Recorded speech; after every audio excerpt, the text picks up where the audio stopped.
naitala ang kaso ng coronavirus disease o COVID-19.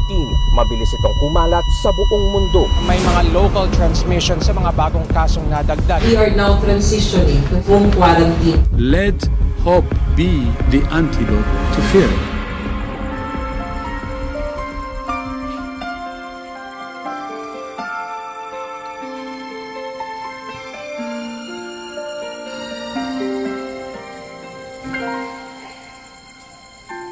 Ang unang Pilipinong nasawi sa sakit na COVID-19 dahil sa naturang sakit. Namatay daw ang kanyang ina ng mag-isa. Walang pamilya, walang mga kaibigang kasama. Sa edad na 67, natundukan ang buhay ni Nida, si Patient 35, ang unang Pilipinong nasawi sa sakit na COVID-19.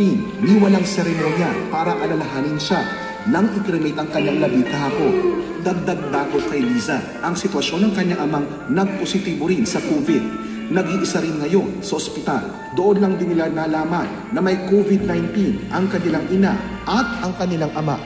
Natutulog ba ang Diyos na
natutulog pa ang Diyos?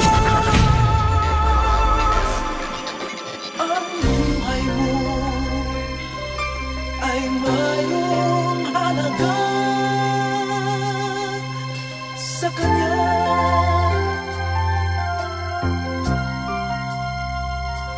Dapat na ba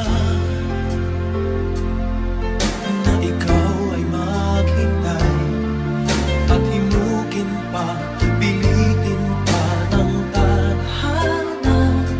Gawin mo na kung ano ang nararapat. Magsikap ka at magtiwala sa may kapal. Nakahanda ang Diyos umalalay sa'yo.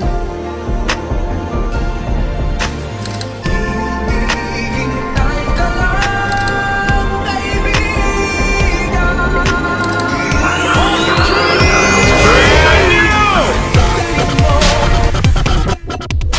Pilitin mo, tibayan ang iyong puso. Tanging ikaw sa iyong bukas. Huwag mo sana natutulog pa ang Diyos. Ang buhay mo ay mayroong halaga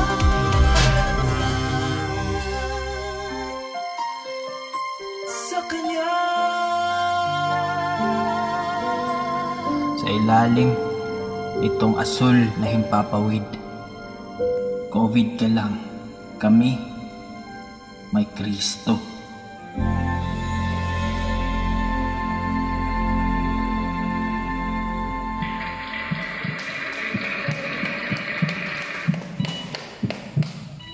Grabe, ang galing nyo!